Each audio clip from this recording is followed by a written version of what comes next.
Shalom umat Allah yang terkasih, jumpa lagi dalam Renungan Singkat Sabda Iman Katolik edisi Jumat 31 Januari 2025. Hari ini gereja memperingati Santo Yohanes Bosco. Bacaan yang akan kita dengarkan pada hari ini dari Injil Markus bab 4 ayat 26 sampai 34. Dalam nama Bapa dan Putra dan Roh Kudus. Amin. Ya Tuhan, terangilah hati dan pikiran kami untuk mendengarkan sabda-Mu. Inilah Injil suci menurut Markus. Dimuliakanlah Tuhan. Pada suatu ketika Yesus berkata, "Beginilah hal kerajaan Allah itu, seumpama orang yang menabur benih di tanah. Lalu pada malam hari ia tidur, dan pada siang hari ia bangun. Dan benih itu mengeluarkan tunas, dan tunas itu makin tinggi. Bagaimana terjadinya tidak diketahui orang itu. Bumi dengan sendirinya mengeluarkan buah, mula-mula tangkainya, lalu bulirnya, kemudian butir-butir yang penuh isinya dalam bulir itu. Apabila buah itu sudah cukup masak, orang itu segera menyabit, sebab musim menuai sudah tiba." Katanya lagi, "Dengan apa hendak kita membandingkan kerajaan Allah itu? Atau dengan perumpamaan manakah hendaknya kita menggambarkannya? Hal kerajaan itu seumpama biji sesawi yang ditaburkan di tanah.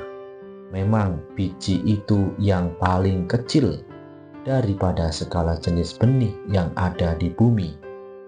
Tetapi apabila ia ditaburkan, ia tumbuh dan menjadi lebih besar daripada segala sayuran yang lain dan mengeluarkan cabang-cabang yang besar, sehingga burung-burung di udara dapat bersarang dalam naungannya."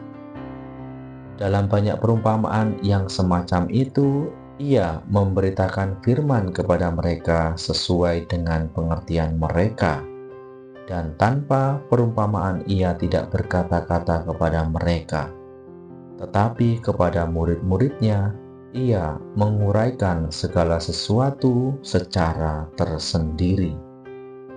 Demikianlah sabda Tuhan. Terpujilah Kristus.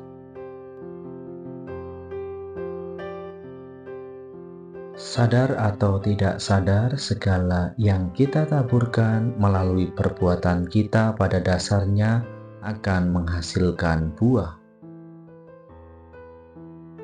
Bila yang kita taburkan dalam hidup ini benih-benih yang baik, maka akan muncul pula buah-buah kebaikan yang dapat kita nikmati. Sedangkan benih-benih kejahatan yang ditaburkan juga akan menghasilkan sesuatu yang buruk, yang terpaksa juga harus kita nikmati sendiri atau juga oleh orang lain. Kita tentu tidak menginginkan hasil keburukan, tetapi kebaikan, kedamaian, ketenangan, kebahagiaan, ketentraman, dan sebagainya.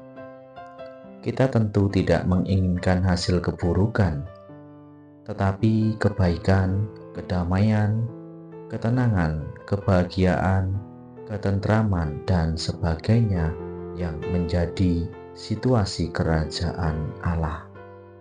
Karena itu hanya satu hal yang perlu kita lakukan, yaitu menaburkan benih-benih baik kerajaan Allah dalam hidup kita. Benih kerajaan Allah bukanlah sesuatu yang besar atau mega proyek yang justru menjadikan orang takut untuk menyentuhnya. Benih kerajaan Allah justru mulai dari yang kecil yang dapat kita lakukan. Dari yang kecil itu akan muncul sesuatu yang besar yang dinikmati banyak orang tanpa kita sendiri sadar. Umat Allah yang terkasih dalam Kristus, maka mari kita menaburkan benih-benih kerajaan Allah itu melalui hidup dan tindakan kita di dalam kehidupan kita sehari-hari. Hari ini gereja juga memperingati Santo Yohanes Don Bosco. Mari kita juga belajar dari Santo Yohanes Don Bosco. Banyak hal yang telah disumbangkan oleh Yohanes Don Bosco ini di dalam hidup menggereja. Mari kita juga meneladaninya. Kemuliaan kepada Bapa dan Putra dan Roh Kudus, seperti pada permulaan, sekarang, selalu, dan sepanjang segala abad. Amin.